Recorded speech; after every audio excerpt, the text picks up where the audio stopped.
can you say a little bit more about, your general experience? Let's stick with you, Pippa, for now. What's your experience of having been a PhD student and a colleague at CCRI?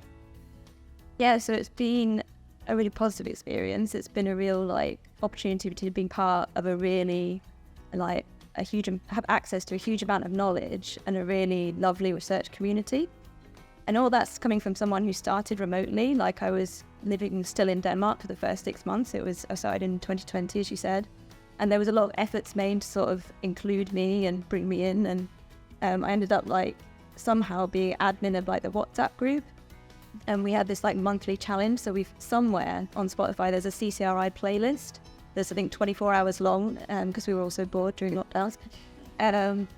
So that is to say, it was very quickly made to feel like part of the team. Once I was back in the UK, that was a lot easier as well.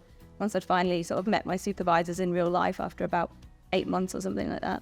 I'm still remote. I live down in Brighton, so I don't come in very often. But when I do, it's always a really lovely experience. I get a lot out of it.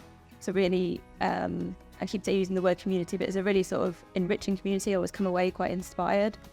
And I've had the opportunity to get involved in project work as well. So I was involved in the Rural Climathon project that you've heard a little bit about that we did last year, which was, as you can imagine, fairly aligned with my PhD in terms of the subject matter, but also the skills I was learning and the sort of networks I was getting involved with. So that's really sort of augmented the PhD for me.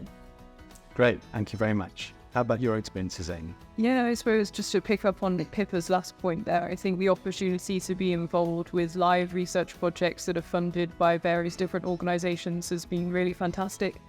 So as PhD students, we're kind of encouraged to get involved in conversation with supervisors to ensure that we're not taking too much on. And I suppose that really speaks to another point, is just how supportive everyone is. So I think, yeah, again, from day one, although I did start in person and had about 6 months before the first lockdown came into force, immediately it was clear how supportive everyone was.